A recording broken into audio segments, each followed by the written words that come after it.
नमस्कार दोस्तों, आज 28 अगस्त 2020 को श्वेता मिश्रा यूट्यूब चैनल पर आप सभी का हार्दिक स्वागत है। दोस्तों, विद्यार्थी जीवन से संबंधित कुछ खबरें हैं जिन्हें मैं लेकर आई हूं, जो कि विद्यार्थी जीवन के हित में होती हैं। खबरें कुछ इस प्रकार से हैं, आप लोग अपना फीडबैक अवश्य दिया करें कमेंट में। पहली खबर लगी हुई है, इलाहाबाद विश्वविद्यालय के दाखिले 1,23,005 आवेदन। इलाहाबाद विश्वविद्यालय एवं कॉलेजों के विभिन्न पाठ्यक्रमों में दाखिले के लिए गुरुवार तक 23,36,118 ने ऑनलाइन रजिस्ट्रेशन कराया। इसमें से 1,23,005 ने आवेदन की अंतिम प्रक्रिया पूरी कर ली। प्रवेश प्रकोष्ठ के सदस्य डॉक्टर शैलेंद्र राय ने बताया कि IPS में 2184, BA LLB में 7733, LLB में 13,770, UGAT में 66,251, PGAT में 18,040, BEd में 4,582, MAd में 1,119, MBA में 1,453, LLM में 3,473 और क्रेट में 4,400 ने आवेदन किया है। इसके बाद दूसरी खबर लगी हुई है, सचिव परीक्षा नियंत्रक को अवमानना नोटिस। इलाहाबाद हाई कोर्ट ने अवमानना के एक मामले में उत्तर प्रदेश अधीनस्थ सेवा चयन आयोग के सचिव आशुतोष मोहन अग्निहोत्री एवं परीक्षा नियंत्रक विपिन कुमार मिश्र को नोटिस जारी किया है। साथ ही अगली सुनवाई के लिए याचिका को 4 सप्ताह के बाद पेश करने का निर्देश दिया है। यह आदेश न्यायमूर्ति जयंत बनर्जी ने अनुराग शुक्ल की याचिका पर अधिवक्ता प्रेम प्रकाश को सुनकर दिया है। याचिका का कहना है, कोर्ट ने ग्राम विकास अधिकारी 2016 में चयन प्रक्रिया पूरी होने के बाद खाली रह गए पदों को कट ऑफ मेरिट के नीचे अभ्यर्थियों से भरने का निर्देश दिया है। इस आदेश की अवहेलना करने पर यह अवमानना याचिका दाखिल की गई है। इसके बाद दूसरी खबर है, बदलाव। उच्च शिक्षा के पाठ्यक्रम में शामिल किया जाएगा स्टार्टअप के लिए स्नातकोत्तर पाठ्यक्रम के प्रथम वर्ष के बाद 1 वर्ष का अवकाश लेने की अनुमति। इसमें क्या है कि जैसे कोई पाठ्यक्रम है 3 वर्ष का है और इसके बीच में कोई अवकाश लेना चाहता है 1 वर्ष का, तो उसे अवकाश प्रदान किया जाएगा। प्रदेश में उद्यमिता की संभावनाओं को देखते हुए राज्य विश्वविद्यालयों एवं महाविद्यालयों के पाठ्यक्रम में स्टार्टअप को शामिल किया जाएगा। उत्तर प्रदेश स्टार्टअप नीति 2020 के तहत इसका क्रियान्वयन किया जाएगा। इस बारे में उच्च शिक्षा के संयुक्त निदेशक डॉक्टर हिरेंद्र प्रताप सिंह की ओर से सभी राज्य विश्वविद्यालय के कुल सचिवों एवं महाविद्यालयों के प्राचार्यों के पत्र जारी कर निर्देश दिए गए हैं। इस संबंध में विश्वविद्यालय और महाविद्यालय शासन एवं निदेशालय को यह अवगत कराएं कि इस पर क्या कर रहे हैं। इस नीति के तहत विश्वविद्यालय के द्वारा प्रदेश में स्टार्टअप संस्कृति की सुदृढ़ता के लिए नोडल संस्था के परामर्श से नवाचार और उद्यमिता पाठ्यक्रम आरंभ किए जाएंगे। इन्हें संगठन महाविद्यालयों में भी लागू किया जाएगा। महाविद्यालय स्तर पर नवाचार और उद्यमिता को बढ़ावा देने के लिए विश्वविद्यालय महाविद्यालय की फैकल्टी विकास कार्यक्रमों का आयोजन करेंगे। जो छात्र उद्यमिता के क्षेत्र में अग्रसर होना चाहते हैं, उन्हें स्नातकोत्तर पाठ्यक्रम में प्रथम वर्ष के बाद 1 वर्ष का अवकाश लेने की अनुमति दी जाएगी। पाठ्यक्रम पूरा करने के लिए आवश्यक अधिकतम अवधि में 1 वर्ष के अंतराल की गणना नहीं की जाएगी। पाठ्यक्रम की निरंतरता सुनिश्चित करने के लिए अंतराल वर्ष या सुविधा को पाठ्यक्रम में पुनः शामिल होते ही समय दिया जाएगा। फाइनली इसमें ये है कि जब हम ये स्टार्टअप लागू होगा, स्टार्टअप को शामिल किया जाएगा, तो इसमें 1 वर्ष का अवकाश ले सकते हैं। अभी तक क्या था कि 3 वर्ष आपको लगातार करने होते थे, first year, second year, final year, या MSc first year, MSc second year, तो ऐसे करने होते हैं। तो अब इसमें क्या है, 1 वर्ष का अवकाश लेने की अनुमति दी जाएगी अब सबको। और इसके बाद सभी विश्वविद्यालयों में, महाविद्यालयों में, सब जगह यह न्यूज़ या एक पत्र भेज दिया गया है। इसके बाद हम दूसरी खबर में चलते हैं। सभी आंगनबाड़ी केंद्र प्री प्राइमरी स्कूल के रूप में होंगे संचालित। प्रदेश के आंगनबाड़ी केंद्र अब प्री प्राइमरी स्कूल के रूप में संचालित होंगे। बेसिक शिक्षा और महिला एवं बाल विकास विभाग ने इन स्कूलों के लिए पाठ्यक्रम तैयार करने व संसाधन जुटाने की कवायद शुरू कर दी है। राज्य सरकार की इजाज़त देने पर इसी साल से नहीं तो शैक्षिक सत्र 2021-22 से संचालित किए जाएंगे। नई शिक्षा नीति 2020 के तहत इस व्यवस्था को लागू करने वाला यूपी देश का पहला राज्य होगा। इसके लिए हर जिले में आंगनबाड़ी कार्यकर्ताओं को प्रशिक्षित किया जाएगा। इसके लिए यूनिसेफ ने ब्लेंडेड अप्रोच नाम से कार्यक्रम तैयार किया है। नई शिक्षा नीति 3 से 6 वर्ष के बच्चों को प्री प्राइमरी स्कूल में शिक्षा देना अनिवार्य है। इसे निःशुल्क शिक्षा के अधिकार अधिनियम के दायरे में लाने की बात कही गई। इस वर्ष मार्च में बेसिक शिक्षा विभाग के कार्यक्रम में सीएम योगी आदित्यनाथ ने आंगनबाड़ी केंद्रों को प्री प्राइमरी के रूप में संचालित करने का सुझाव दिया था। इसके बाद नेक्स्ट खबर है, आरक्षण का फल सबसे निचले तबके तक नहीं। आरक्षण का फल SC/ST के सबसे निचले स्तर के लोगों तक नहीं पहुंच रहा। क्या हमेशा पिछड़े रहना ही उनकी नियति हो गई है? आरक्षितों के वर्गों में विशेष वर्ग के प्राथमिकता देने के लिए सरकार को अधिकृत करने का फैसला देने के वाली सुप्रीम कोर्ट की संविधान पीठ ने मामले को बड़ी पीठ को रिफर करते हुए यह टिप्पणी दी है। पीठ की इस टिप्पणी से SC/ST आरक्षण में OBC की तरह से क्रीमी लेयर लागू होने का दरवाजा खुल सकता है। केंद्र सरकार क्रीमी लेयर का विरोध कर रही है और ये मामला पहले से ही सुप्रीम कोर्ट में लंबित है। पीठ की ओर से फैसला लिखते हुए जस्टिस अरुण मिश्रा ने कहा, लाख टके का सवाल यह है कि आरक्षण का लाभ कैसे निचले तबके तक पहुंचाया जाए। रिपोर्ट बताती है कि आरक्षण का लाभ लगातार वही ले रहे हैं जो ऊपर उठ चुके हैं, जो नौकरियों में पर्याप्त प्रतिनिधित्व हासिल कर चुके हैं। मूक दर्शक बनकर नहीं जा सकता।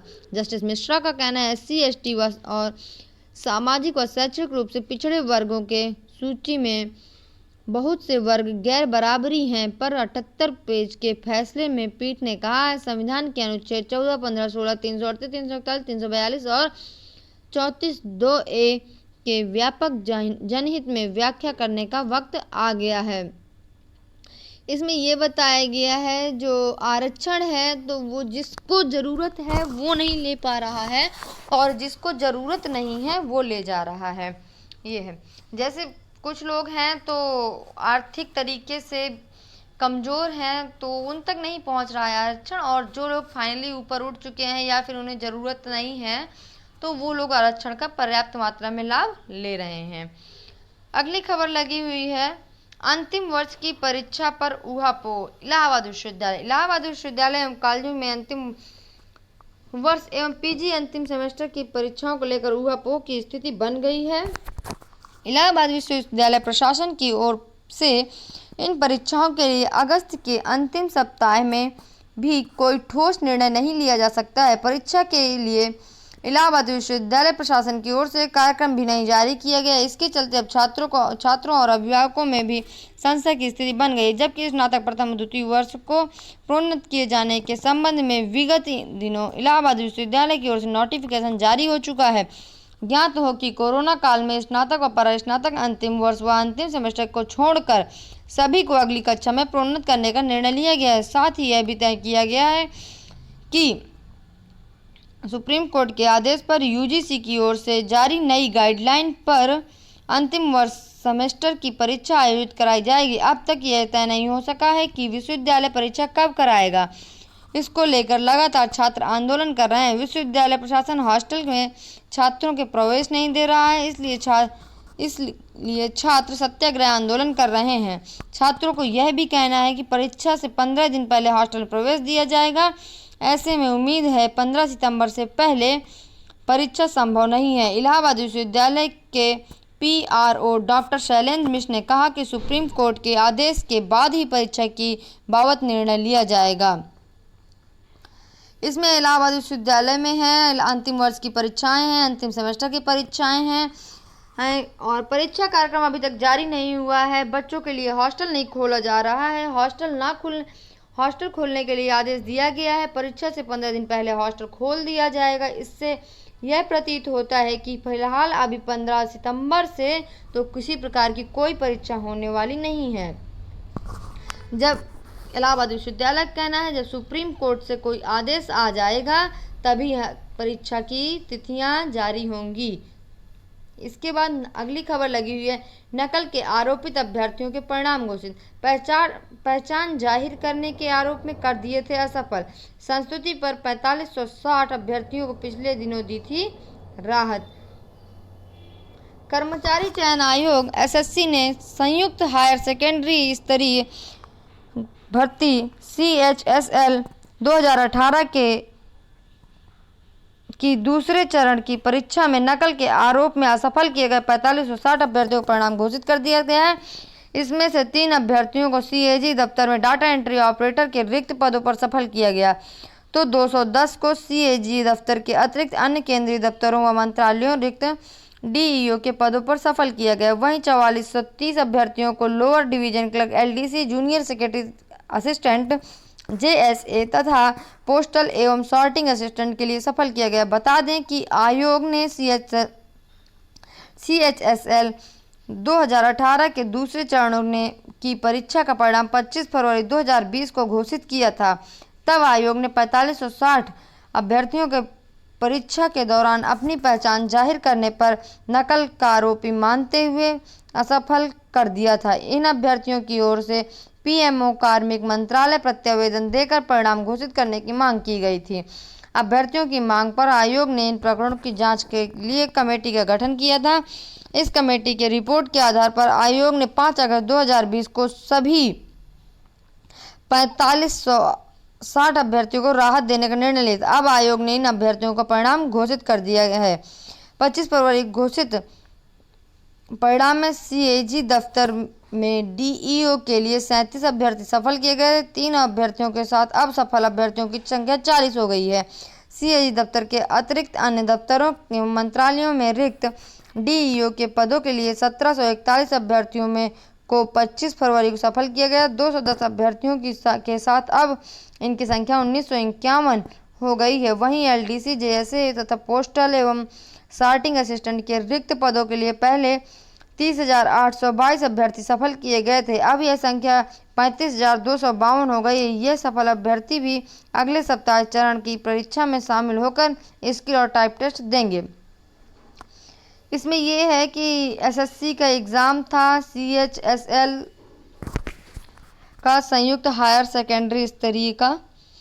तो इसमें कुछ अभ्यर्थियों ने अपनी पहचान जाहिर की थी, जिसमें से उन्हें असफल कर दिया गया था और वो उनकी संख्या कम नहीं थी, 4560 थी। तो जिन्होंने केंद्र सरकार से गुहार लगाई और उन्हें राहत प्राप्त हुई, जिनका रिजल्ट आ गया है, अब उनका भी टेस्ट होगा। अगली खबर है, राजेश टंडन विश्वविद्यालय ने जांच बैठाई, मांगा जवाब। राजेश टंडन मुक्त विश्वविद्यालय की ओर से RN गर्ल्स डिग्री कॉलेज के खिलाफ जांच शुरू की गई है। मानकों के खिलवाड़ कर के कॉलेज के स्टडी सेंटर संचालन की अनुमति देने के प्रकरण में यह कार्रवाई की गई है। आपके अपने अखबार हिंदुस्तान के खुलासे पर यह कार्रवाई की गई है। कॉलेज प्रबंधन को जवाब देने के लिए 7 दिन का समय दिया गया। राजेश टंडन मुक्त विश्वविद्यालय की नीलांजलि सिन्हा ने बताया कि मानकों के अनुरूप न पाए जाने पर कार्रवाई होगी। RN गर्ल्स डिग्री कॉलेज को आलमबाग के बरहा इलाके में संचालन की अनुमति दी गई थी। वर्तमान में यह संस्थान आवासीय मकान में संचालित किया जा रहा है। आपके अपने अखबार हिंदुस्तान की पड़ताल में इसका सच सामने आया। इस महाविद्यालय को आलमबाग के बरहा इसके इलाके में संचालन की अनुमति दी है। हैरानी की बात यह है कि कॉलेज का कोई भवन नहीं है। लखनऊ विश्वविद्यालय की संयुक्ता पर मकान में संचालन किया जा रहा है। वहीं मैरिज लॉन में यूपी बोर्ड से मान्यता प्राप्त स्कूल का संचालन हो रहा है, जिसके बाद लखनऊ विश्वविद्यालय और राजेश टंडन विश्वविद्यालय ने जांच शुरू की है। इसमें एक दिन खबर आई थी हिंदुस्तान पेपर में कि राजेश टंडन विश्वविद्यालय जो है उसका बोर्ड लगा हुआ है। वो एक आवासीय घर है जिसमें अंदर किराएदार रहते हैं और बाहर विद्यालय का बोर्ड लगा हुआ है। और उस विद्यालय की जो मान्यता दी गई थी वो आलमबाग के बरहा इलाके की लोकेशन दिखा करके उसकी मान्यता दी गई थी और वह वहाँ संचालित नहीं हो पा रहा है। और इसमें राजेश टंडन मुक्त विश्वविद्यालय ने उसके खिलाफ जांच की कार्रवाई शुरू कर दी है। इसके बाद अगली खबर है, प्रारंभिक स्तर से ही छात्रों को दी जाएगी रोजपरक शिक्षा। डॉक्टर शर्मा ने दिए स्टीयरिंग कमेटी बनाने का निर्देश। यूपी में विद्यार्थियों को प्रारंभिक कक्षाओं से ही रोजगारपरक शिक्षा दी जाएगी ताकि विद्यार्थी अपनी शिक्षा के दौरान ही रोजगार की संबंधित संभावनाएं हासिल कर सके। यह महत्वपूर्ण निर्णय प्रदेश में नई शिक्षा नीति 2020 को लागू करने के लिए उप मुख्यमंत्री डॉक्टर दिनेश शर्मा ने की अध्यक्षता में बनाई गई टास्क फोर्स की पहली बैठक में लिया गया है। वहीं मातृभाषा पर पूरा जोर दिए जाने पर निर्देश दिए गए। विधान भवन में आयोजित इस बैठक में नई शिक्षा नीति क्रियान्वयन के लिए कई बिंदुओं पर चर्चा की गई। वहीं पर जिस तरह उच्च शिक्षा विभाग द्वारा नई शिक्षा नीति को लागू करने के लिए स्टीयरिंग कमेटी बनाई गई है, उसी तरह माध्यमिक शिक्षा, प्राविधिक शिक्षा और बेसिक शिक्षा और व्यावसायिक शिक्षा विभाग को भी स्टीयरिंग कमेटी बनाने का निर्देश दिया गया है। इसमें फाइनली ये है कि प्राथमिक स्तर से ही बच्चों को रोजगार परक शिक्षा दी जाएगी ताकि वो अपना जिसका पढ़ने मन नहीं कर लगता है वो रोजगार अपना सीख सकता है। पीजी में दाखिले के लिए प्रवेश परीक्षा की तैयारियां शुरू।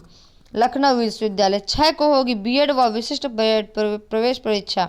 उत्तर प्रदेश राजस्थान मुक्त विश्वविद्यालय की बीएड व विशिष्ट व बीएड सामान्य में दाखिले के लिए प्रवेश परीक्षा की तारीख 6 सितंबर 2020 को निर्धारित किया गया है। प्रवेश परीक्षा 2 पालियों में होगी। विश्वविद्यालय की क्षेत्रीय समन्वयक डॉक्टर नीलांजलि सिन्हा ने बताया कि प्रवेश पत्र विश्वविद्यालय की वेबसाइट www.uprtou.ac.in पर अपलोड किया जाएगा। ये है लखनऊ विश्वविद्यालय से पीजी में दाखिले के लिए परीक्षा की तैयारी शुरू। पीजी में जिसको दाखिला लेना हो उसका आवेदन 5 सितंबर तक कर सकते हैं आप लखनऊ विश्वविद्यालय में। प्रवेश कमेटी के निदेशक डॉक्टर MM अबू तैयब ने बताया कि अभी तक 3000 विद्यार्थी आवेदन कर चुके हैं। वहीं क्रिश्चियन कॉलेज में आवेदन की अंतिम तिथि 31 अगस्त है। तो ये लखनऊ विश्वविद्यालय में जिसको भी आवेदन करना हो वो कर ले, जिसकी लास्ट डेट 5 सितंबर है। पीजी में उसका प्रवेश हो जाएगा। इसके बाद अगली खबर लगी फर्जी डिग्री में शिक्षकों की बर्खास्तगी पर रोक। इलाहाबाद हाई कोर्ट ने डॉक्टर भीमराव अंबेडकर विश्वविद्यालय आगरा को 2004-05 की डिग्री फर्जी बताते हुए आरोप में बर्खास्तगी पर रोक लगा दी है। साथ ही याचिका लंबित रहने पर दोनों के दौरान याची को बहाल कर नियमित वेतन भुगतान करने का निर्देश दिया। यह आदेश न्यायमूर्ति पंकज भाटिया ने सहायक अध्यापक आशीष दुबे की याचिका अधिवक्ता सत्येंद्र चंद्र त्रिपाठी को सुनकर दिया है। याची का कहना है कि फर्जी डिग्री के आरोप में बर्खास्तगी के एकल पीठ के आदेश के खिलाफ विशेष अपील दाखिल हुई है। 2 न्यायाधीशों की खंडपीठ ने एकल पीठ के आदेश पर रोक लगा दी है। इसके लिए उसकी बर्खास्तगी अपील तय होने पर रद्द की जाएगी। याची ने आगरा विश्वविद्यालय से सत्र 2004-05 की डिग्रियां फर्जी हासिल की हैं।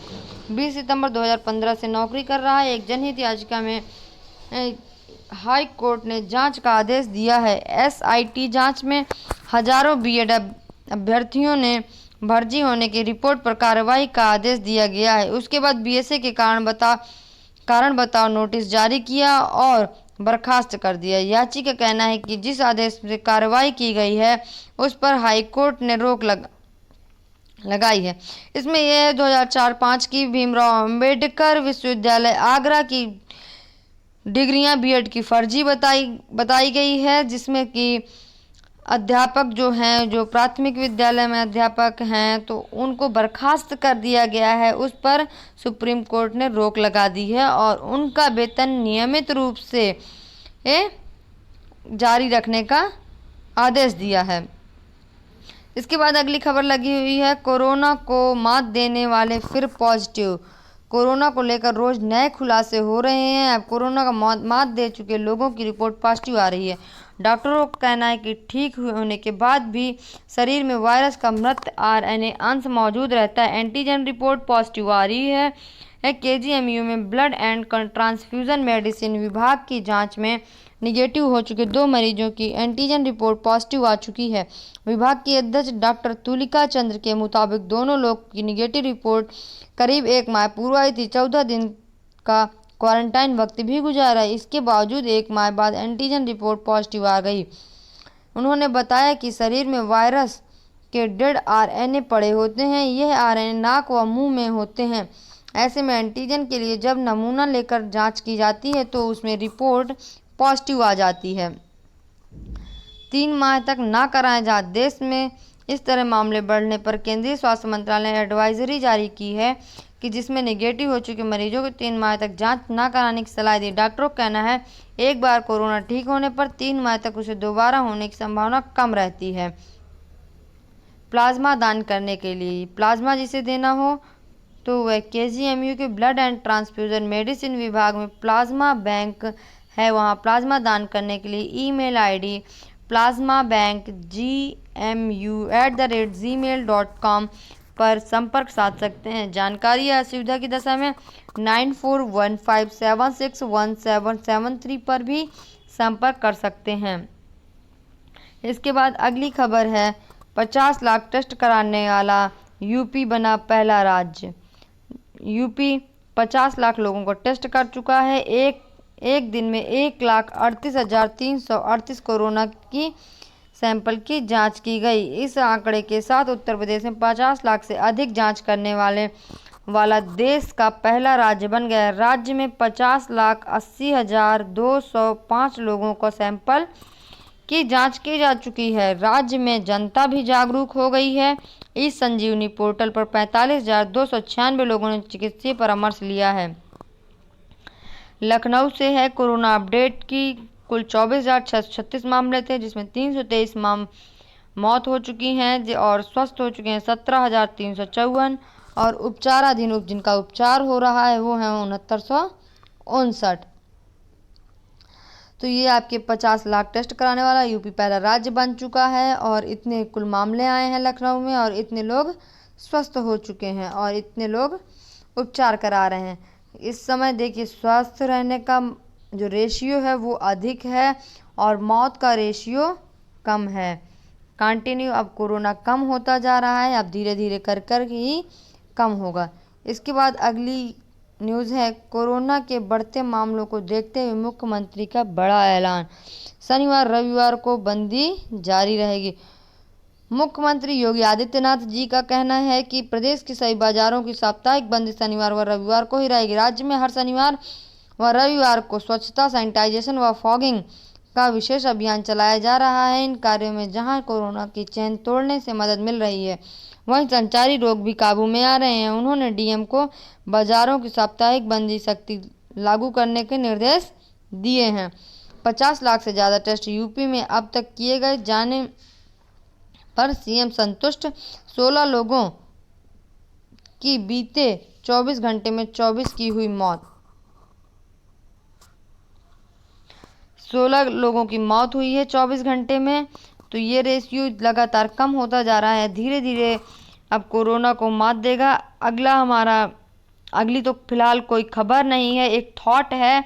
आप वीडियो को एंड तक जरूर देखा करें ताकि आपको रोज एक थॉट देखने को मिले। If you fail never give up because fail FAIL means first attempt in learning. इसका मतलब है इफ़ यू फेल यदि तुम फेल हो, नेवर गिव अप मतलब कभी छोड़ो नहीं, because FAIL fail means first attempt in learning पहले अटेम्प्ट में ही सीखना। ये हमारे APJ अब्दुल कलाम जी का कहना है कि अगर आप कभी फेल हैं तो आप उसे फेल मत छोड़िए, कभी उसको छोड़िए मत। उसका मतलब आप समझिए fail attempt in learning first attempt in learning मतलब पहले अटेम्प्ट में सीखना। और आप लोग फीडबैक देना मत भूलें। मेरे वीडियो को लाइक करें, कमेंट करें और शेयर करें। आपका फीडबैक हमारे लिए बहुत महत्वपूर्ण होता है। Thank you for